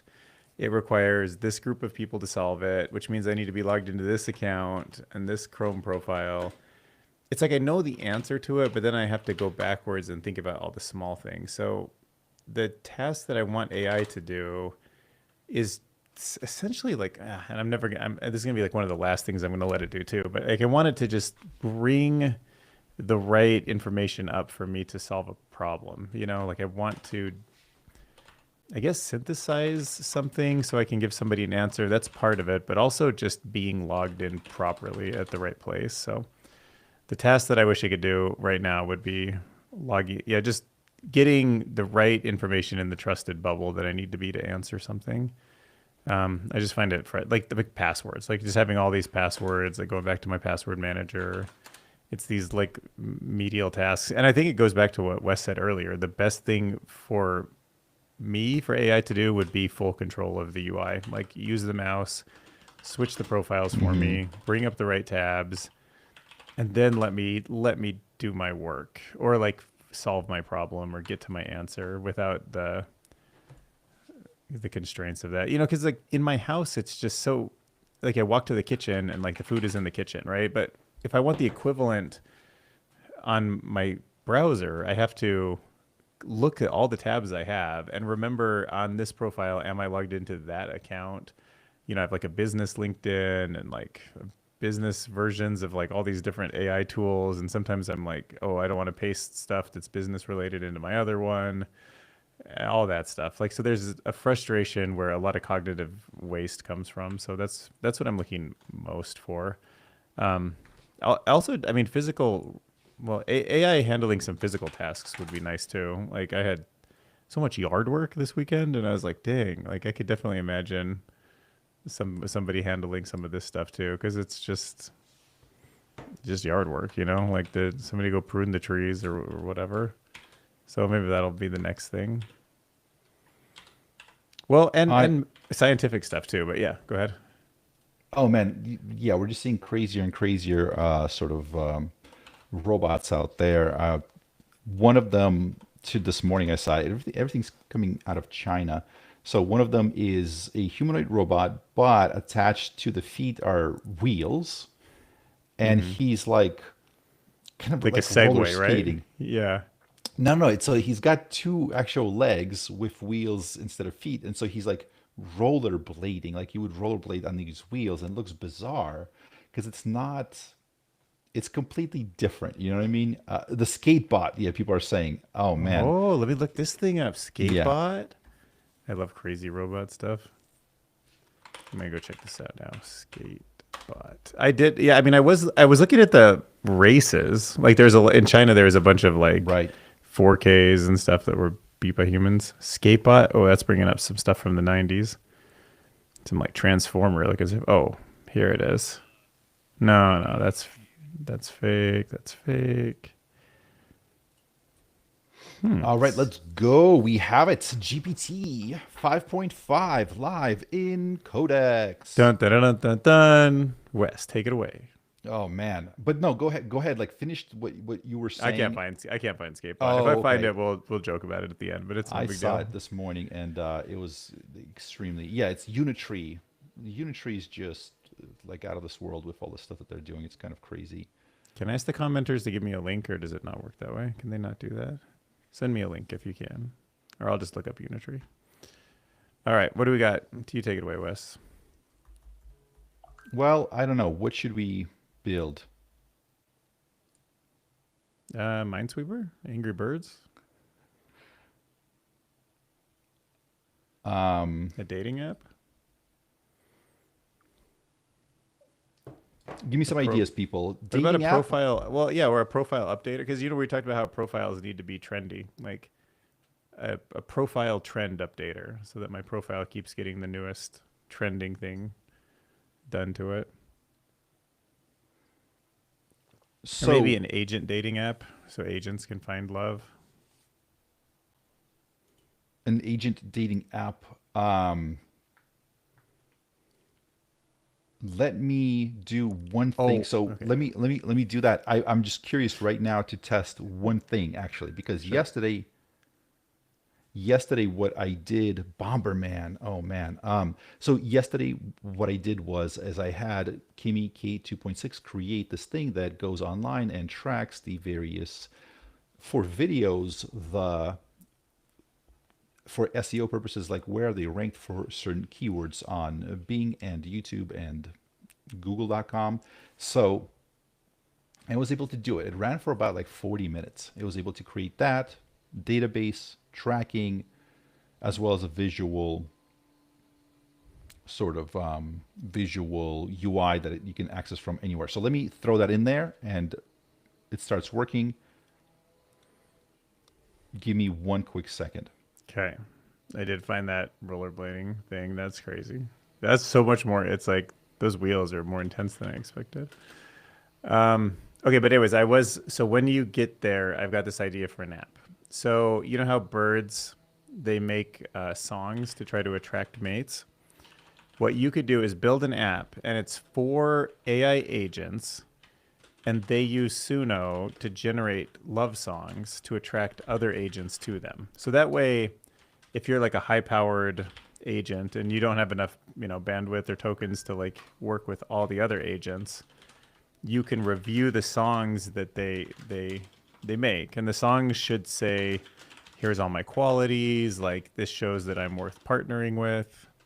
And then just like the natural world where birds pick the best, mate, AI agents can use songs to isolate the best partners. Mm-hmm. Yeah, that's it. That's it. They had the whole Gemma models were able to translate, what is it, dolphin languages. I mean, we're going to pretty soon be able to hear what animals are saying, so to speak. It's great. It's great. Yeah, thank you for trying to take that serious. I appreciate that. I really appreciate that. But yeah, so the world is our oyster with the new coding model. So, but yeah, I was looking at this Unitree G1 on roller skates. I think that's pretty effective. Imagine that thing could just run right next to you. It could go street. It could just make it street legal, right? Like now the robots, they deliver packages. It's not about Amazon delivering a truck with the package on it. It's about the robots zipping right out of the Amazon shipping warehouse, holding it, and then they wheel down the road 60 miles an hour on the freeway. They get off the freeway because they have wheels for feet.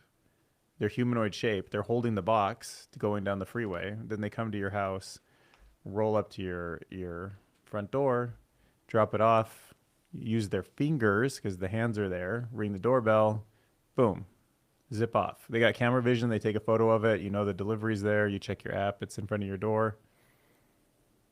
I think that Unitree G1 roller skating robot is pretty crazy, actually. Yeah. The feet are not optimal. Like we all kind of wish we had wheels, but biology doesn't do wheels. But humanoid with wheels. Although there's an argument to be made that maybe we shouldn't keep building robots that can chase us down, but I guess so. I've seen the robot dogs with wheels too do some pretty awesome terrain. So They finally figured out how that's it's some sort of a bacterial thing that looks like an engine. Have you seen those? Like this highly sophisticated thing that slowly rotates. Basically, is like an engine that the some bacteria not invented, but just like was able to evolve. And I think yesterday they were saying how they finally figured out how. And it's like it's faster than an F1 car in terms of like how many RPMs it gets. It's just this weird, insane thing that evolution figured out the wheel? No. it's more than a wheel. It's like like an engine, basically. I wonder if people know what I'm talking about.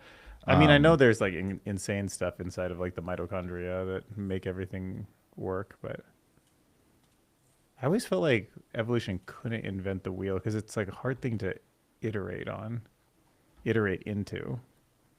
And like blood vessels and nerves and stuff like that. Like how would a free spinning wheel? Wait a minute. If you haven't seen this thing, this is going to blow your mind. So you've never seen this engine-looking thing that's made by bacteria. I don't think so. Like I've seen flagellum that have like Flagellum. little. Is that right? They have the little spinny. Wait, But they just they just they look like little monsters. They just like walk up and down nerves, I think. They're little monsters. I mean, there's rolling animals like the little bug that rolls into a ball. That like So I'm you're sure talking about most a people have wheelchair. seen this thing, right? Would that exist in the body? This is like a That's molecules. it's like a bacteria. It's like so the flagella of Helicobacter pylori works like specialized propellers driven No. by high torque rotating motor. This convert chemical energy generated from proton gradients across the bacterial membrane into mechanical rotation. And I think yesterday they What? figured out Evolution came up with that. yes. So this is like a That thing natural thing that totally just looks like like a popped motor up. and a wheel. Yeah, you know what? I mean, I guess maybe on a molecular level, it's different than like on a kind of higher ordered level, but still, like that is definitely a wheel.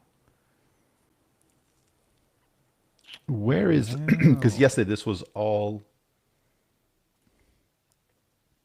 Just yesterday, I had no idea.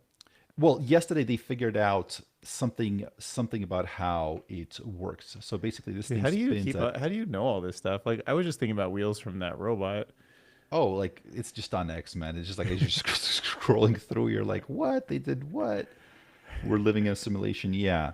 So this thing spins at 220,000 rotations per minute. So a Boeing 737 rotor spins at about 14,000 RPMs.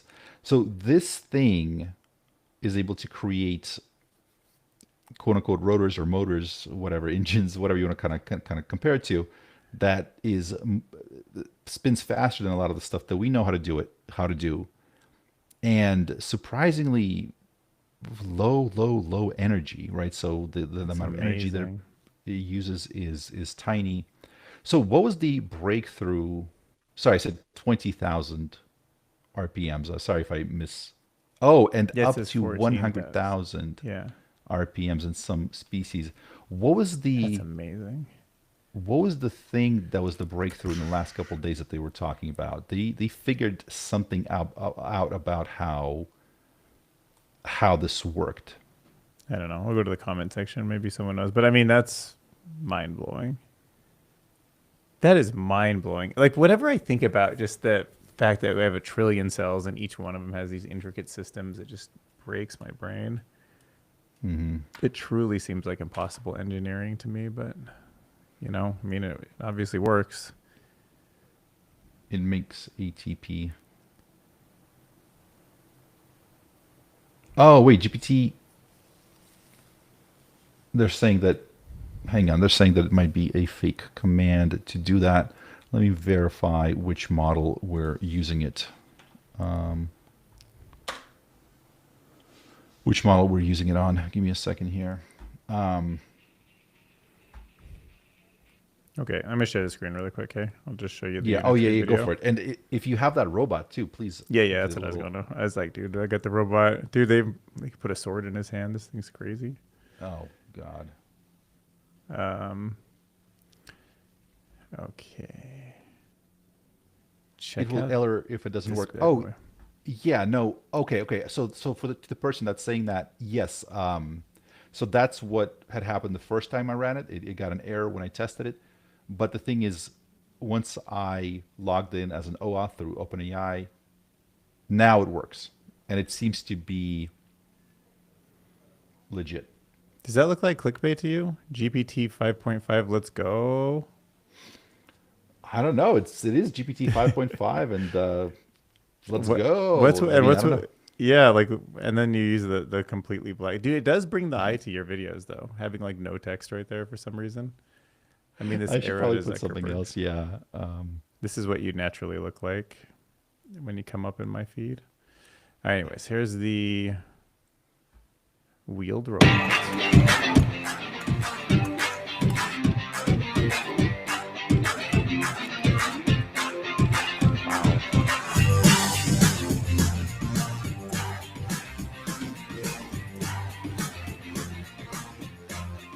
Oh my god, it really does look like it looks like an ice skater or something in the Olympics.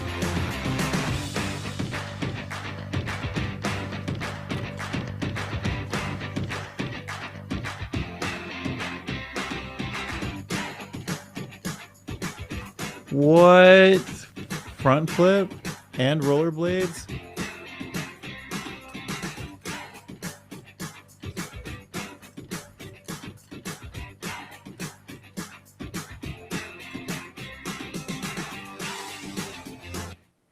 Okay, this is getting pretty crazy. This, and we're sure this is human, right? Oh yeah, Unitary Robotics. Okay. Dude, is America toast? Are we like getting cooked here, or now We it's certainly on ice? don't have. It's on ice. Oh my god. No, imagine, dude, hockey. Look, I mean, I guess I never thought about robot hockey till right now, but like that almost seems like next, right? Just train them to play hockey. Imagine the Yeah. checks. They could like smash each other, break apart. Huh. Are they doing the Olympics, the steroid Olympics or whatever it's called? You know what I'm talking about in Vegas Yeah. soon? When What is is that that? The happening? non-natty Olympic? Yeah, they have Yeah, a funny name for it, right? The enhanced games. Yeah. The enhanced. Yeah, dude, that's put what this it in is. the enhanced games. I think somebody on steroids versus this robot, like on a racetrack. You know, like who wins? This thing will actually absolutely win, but well, like this thing where you're pushing like that, maybe. I got a feeling a human on ice skates could maybe still win. You know, Hmm. but of course, not for very long. The thing is, we beat them on endurance if they can't like recharge and stuff like that. But in terms of like just power, speed, agility, that's insane. Like I don't think a human could do that. Not Uh, really. I mean, definitely you'd have to be really, really comfortable on rollerblades to catch yourself like that. It's not going to be the average rollerblader. Dang, rollerblades are coming back. Maybe you could just put the AI in the wheels themselves, and then they could have shoes for humans. They give us wheels like that. Then hmm. we could just jump in. Then we could just be on the freeway, free balling it. You know, just like us. I mean, not free balling. We'd have clothes on, but like you could just be us on the freeway with shoes that have wheels that go at 60 miles an hour. Oh wait, sorry, miss. Wait. Why did you say we would have clothes on? Yeah, well, I just we would just be normal people, but I'm saying maybe we could have AI shoes with wheels in them, and then we could also have some of these abilities, you know, just enhanced. Oh, gotcha. Oh, you use the term free balling. Is that? Yeah, well, I was like on the free, well, because what I was imagining was a human with clothes on, but just freedom cruising down the freeway, and I misspoke, but Yeah, okay, gotcha. because free baller means naked, right? But I just meant like free float, free going or whatever. I'm sure Is they'll forgive me. free balling naked or commando? I don't know. Do we have any? Oh, that's right. Yeah, but I didn't know you could have underwear on too. I don't care. There we go. Yeah, it's like who cares? As long as you have rollerblades on, that's what counts. Uh, Hmm. so what do you think? You gonna try to do some codec stuff, or does it feel like the model's not available right now? Oh no, it's working. It's building. This whole time it's been building, and so it built it. So now I'm asking for a link so that we can see it. If it if it built the thing, then it would definitely be kind of a good start. And we got to figure out some more, actually, some more good tests for it. Actually, for people in chat, can you guys help me out? So here's what I was thinking as a test. I want the app to create something similar. So imagine like a StarCraft, maybe just like low res, more simplified, right? Right, not graphical, whatever. But you sort of have these bases. You have little droids that go out and farm resources, and zigzag, and then mine something, and then the thing is able to build soldiers, and so it's like a little open map, and each one of those is controlled by a particular model. So you got the Gemini, you got the Opus, you got the GPT 5.5. Yeah, RTS, real-time strategy. Thank you.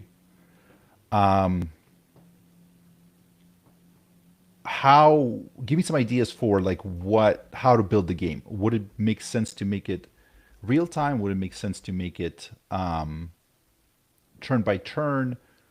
What game mechanics would you throw in Specifically, what we're trying to figure out is the model's ability to, like, ideally, I wanted to create a test where it goes through different stages. And one of the stages is like a real-time strategy. One of the stages is a little bit more like diplomacy.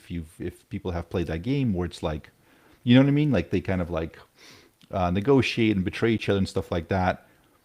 So, and maybe one where some sort of a financial game is also. So basically, it's stages where they alternate. People are saying RTS is not turn-based. I guess it's in the. So basically, the reason why I guess yes, it wouldn't be RTS. It could be, but the issue with RTS and then it seems like the instant models would have an advantage versus the, if you have a thinking model that takes longer or an open source model that takes longer to process, like you don't want it to have a disadvantage just because it takes a longer to think about. Like I don't want that to be a disadvantage. So maybe it wouldn't be real time. Maybe it would be like a 5-second increments, and you would wait for each model to update before you proceed. Drug Wars style RTS. Dylan, have you heard about that? Drug Wars? No. Drug Wars. Probably some kind of like sort of simple version of GTA or something, I'm guessing. Let's see.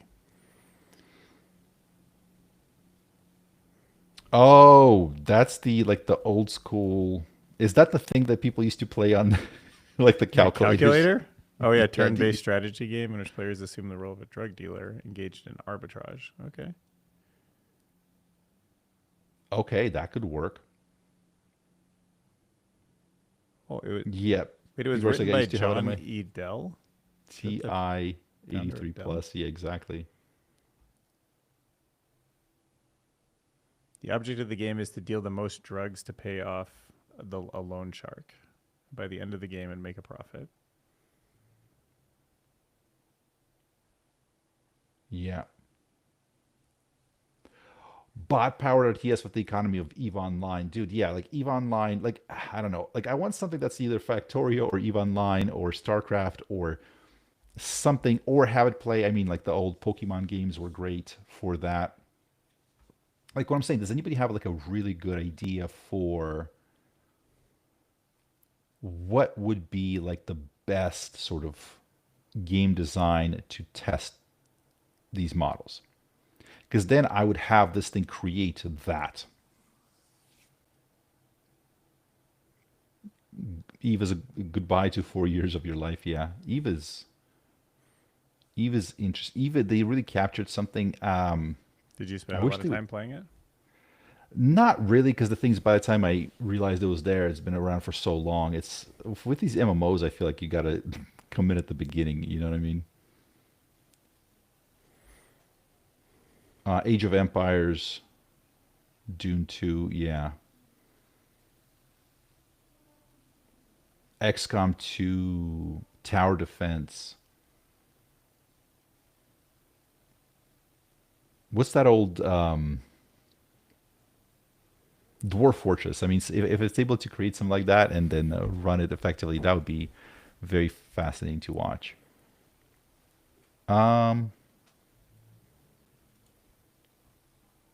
Age of War. Yep. All right. So, really fast.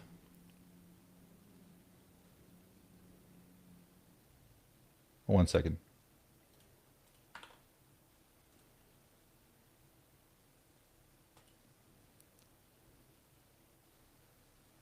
Okay.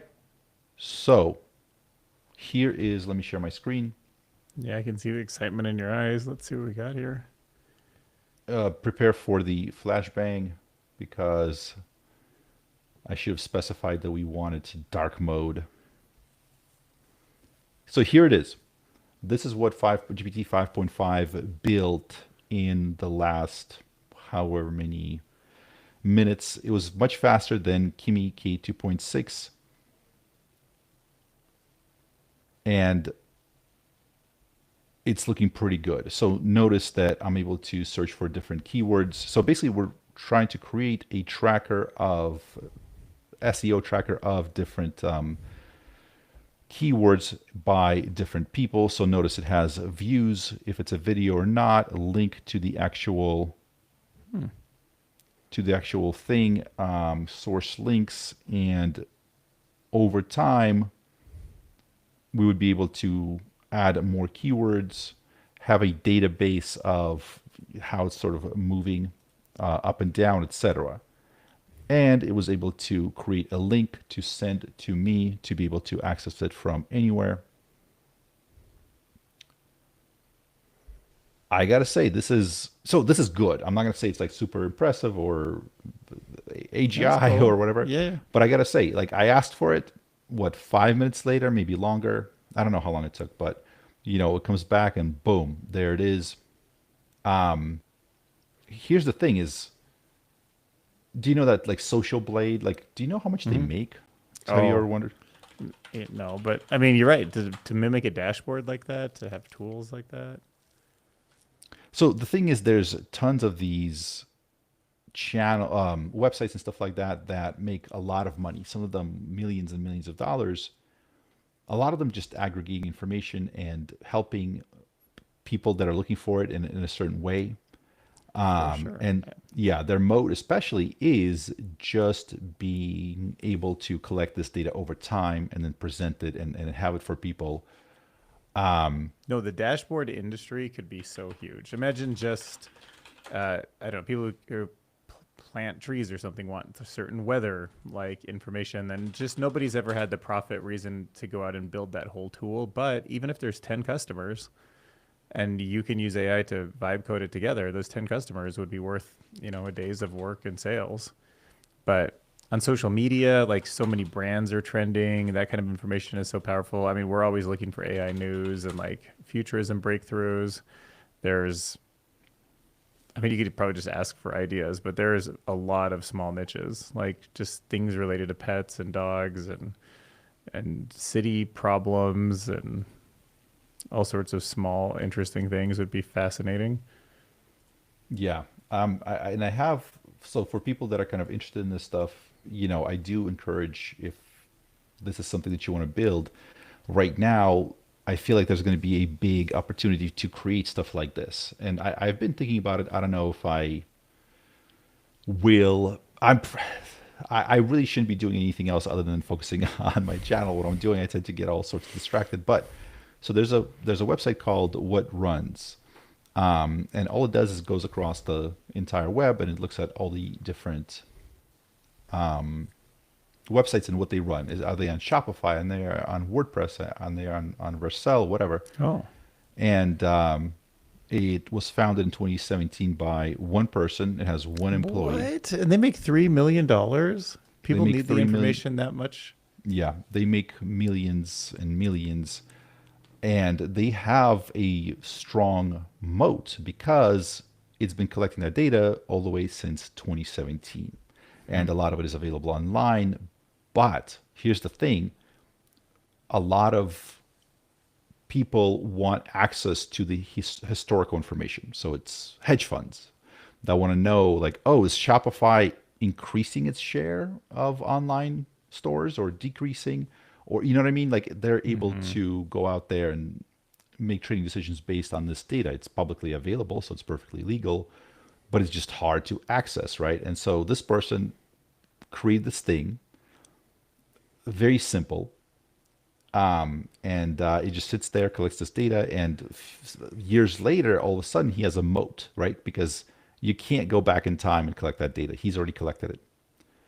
And people are willing to pay millions and millions and millions for it. And there's tons of Factorio with Eve online markets. Boom. That's terrific. So basically, code used to be expensive, right? Creating stuff like this used to be difficult, used to be expensive. And it's like that idea of the Papillon effect when they print money, right? So when they print money, the people that get that money first tend to be advantaged in a sense that they're still spending that Before money the inflation kicks before the in. inflation kicks in. Yeah. So imagine how highly we value code now, the stuff that it can do, right? And just over the last, when do you think was the inflection point for AI coding models when they went from, oh, kind of cool to, okay, can do actual work? Like I mean, maybe when Andrew Carpathy posted that thing like 7 months. I would it Yeah. feel like 7 months ago maybe when Yep. people like me and you could kind of be like, oh, I could do that, you know? I think that was the inflection point. It was like the November 2025 or thereabouts when a lot of people started coming out and like, oh, Claude Code is awesome. So whatever that was, 4. Opus 4.5 or whatever that was. But in the Codex models, yeah, December. Okay, so December is I think when it started coming out for everybody, but a lot of people that had early preview as early as November. So to me, that was the turning point. That was the turning point. The other thing now is notice how you're able to take a screenshot of a website, give it to a model, and recreate that website. Not only that, but there's that whole idea of clean room engineering where you're able to say, okay, I like the functionality of this software, recreate it. Yeah, like go read everything that's patented about that and do none of it. You know, like build it from scratch without overlapping. As long as you can even just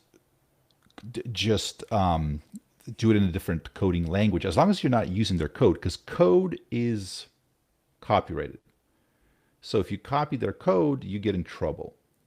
But ideas, functionality, layouts, that's not copyrighted. So you're able to, Can you go back to that thing that it generated? Like what did because there's nothing there that would be copyrightable, right? And also was the images generated from it?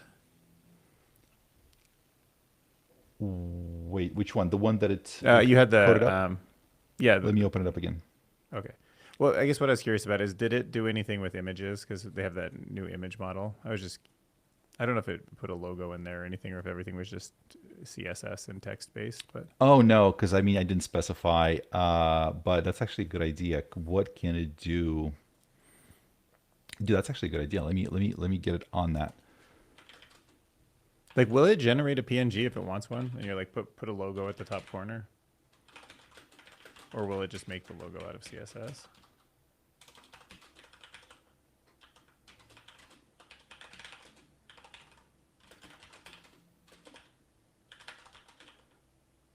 Okay, let's put that in. Let's give it a few minutes. What did we agree on? What did we agree on? What are we building? That's a great question. So I assume people are talking about the game. Yeah, like the EVE Online thing or the Dark Yes. Lords game or whatever. I like the idea of Factorio with Eve markets. So the idea of it needs to create systems of automations to produce products, but also it has to produce products and be able to trade it on the markets with the other LLMs. So let's say there's 4 LLMs. One might have an advantage of creating metal, one creating electricity, whatever, so they're able to buy and sell, trade it on the markets, but also at the same time having a some sort of a real-time war conflict going on. So can it understand how to create those automations, string them together to produce what it wants, to be able to, I mean, the point is, since it's a competitive game, you're almost like using financial warfare, right? So if your opponent is pressuring you, but you know that they need metal and you produce metal, you sort of pull that off the market like Yeah. that. Or, can they negotiate with other people? Like, hey, this guy won't sell me metal. Can you buy it from him and I'll buy it from you at a markup? Like, do you know what I mean? Like Yeah, that would be yeah, a yeah. true intelligence test, I feel like. Oh yeah. Yeah, something to get closer to diplomacy. Diplomacy, because I want to throw more sort of things, more layers into it, right? So it's Mm-hmm. not just talking or just this. It's Something. like, can all three sort of fit in there? Because you Oh, can't train for that. You can't fine tune for that. You know what I mean? You can't benchmark for something like that. right. You got to see how they interact with each other and how the agents, how human they act and how clever they are.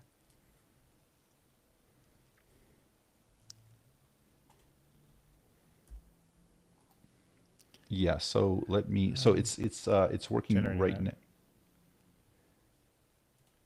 Okay, I Let me, might need to head out soon too, by the oh way. yeah, Feel free to you're good. like keep going with it, and I might drop off a little bit early, but Yeah, I'm at some point have to get going as well. It would, we've, forget we have lives outside of YouTube, but sometimes people around me don't realize that. huge news. We also have lives, RL lives. Hang on. So IRL?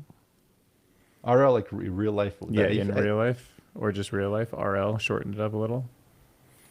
oh, that's an interesting point. Okay, so what RL was that a World of Warcraft? Was that a WoW term, World of Warcraft? Because in World of Warcraft they used to say RL, and then later, Oh, I I don't think. know. Yeah, probably RL, real life or reinforcement learning. Yeah. World Okay. of Yeah. Warcraft. So here's the site that I had built completely entirely with agents. I'm not having it updated now, but it used to basically collect all the different The stories from the newses. internet, from yeah, all of the publications, blah blah blah. It also used to update these AI model benchmarks to keep them up to date. Right now, I'm not having it do that in large part because you know, Anthropic pulled their OAuth sort of authorization. I decided to cool it for a little bit. You know what I mean? Wait, yeah. But here's what it built. As one of the demos, every time something new came out, I had to create some new demos to kind of like visualize it. Here's what I'm talking about. So this is a replay with, so this is an LLM match, I believe, or is it? Hang on, let me select it. Because some of these were, I think this might be like a static match that was just with like an algorithm, but a few of them were actual LLMs that would battle out on this little battlefield, right? So the goal was for it to collect resources, create various whatever units, and go and conquer. And I have some LLM replays on here that were kind of like them going up against each other. I just forgot where that was stored. It was in here somewhere. Anyways, so that's what I was trying to create, to have it be like a test of intelligence for the latest models, so you can compare them head to head in this arena. This is very cool. Okay, so thank you for the super chat. They're giving us a question. So car A travels at 100 kilometers per hour. 30 minutes later, car B starts from the same point in the same direction at 200 kilometers per hour. When is B exactly 50 kilometers ahead of A? All right, let's see what 5.5 has. So I feel like this should be easy for a model like this.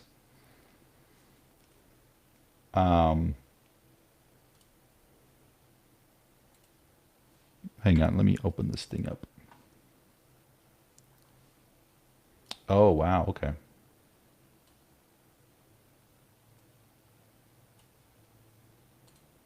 Let's test it out. Sorry, Riverside is tripping out. I think I hit share too many times, so it's like it's refusing to do it. Give me 1 second here. Screen, entire screen. Boom. Okay. So first and foremost, are you able to see my screen or no? I cannot. It takes a while sometimes. I feel like the way it does it is every time it starts a new sort of Yeah, like a new track. file or something. Yeah. Yeah, you see that in the settings. Yeah. For live streams, it's a little bit annoying because, yeah, like right now it's loading. I can see it slowly loading, but it takes time. So I apologize. But basically so we're running 5.5. I'm going to go ahead and post that exact problem into 5.5, and we're going to run it. Can you figure out what the solution is? Not me. So car B is exactly 50 kilometers ahead of car A.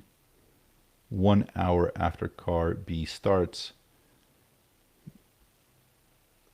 That's 1 hour, 30 minutes after car A starts. Is that correct? Can anybody verify the math on that? But here's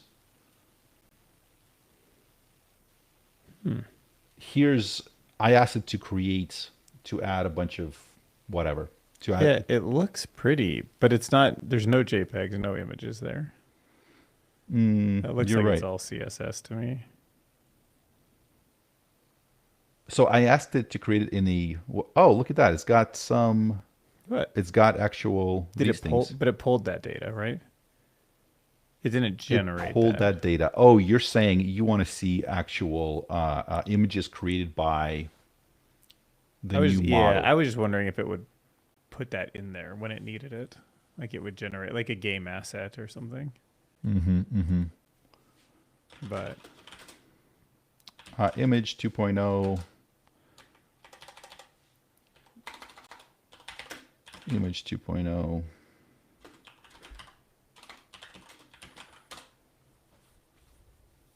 Five 5.5 doesn't seem to be available to Plus users in Codex. I just got an error message. Are you logged in as OAuth or API? So I was not able to pull it up in the API. I was able to in, the other thing.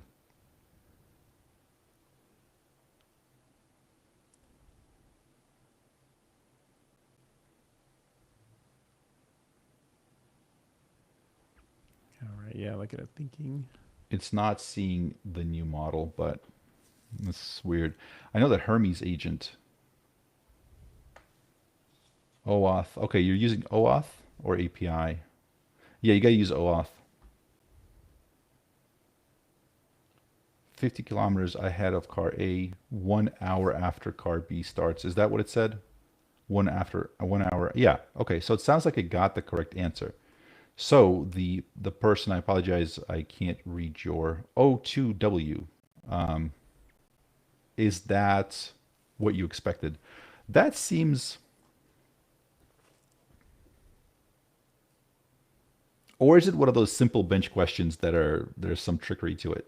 You know what I'm talking about? Sometimes You might, yeah. Philip from AI Explained, he's got these questions where it's like super detailed, but then you realize that there's like some common sense thing missing, Right. where it's like because there's one where it's just like this. It's like a car drops a car going over a bridge drops a handkerchief, and under the bridge there's a river with this current and the air is going this way.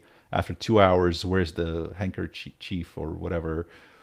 And the answer is it's on the ground because they dropped it on the ground. You know what I mean? Yeah, yeah, yeah. Like he took all that extra information and threw it off. Yeah.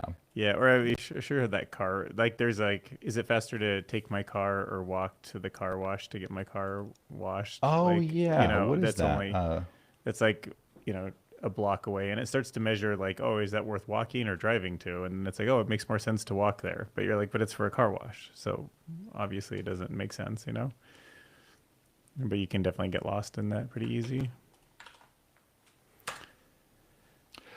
So not Coco, thank you so much for the super chat. So I'm gonna put that in. We are about to. I think I'm gonna go, Dylan. I don't know about you. I am gonna like jump off here in a second. It's funny how live stream, like you've done a lot more live streaming than me, but somehow I'm just in it, and then my brain's like, I'm done.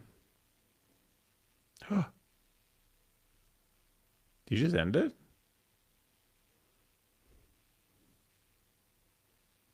Okay. Well,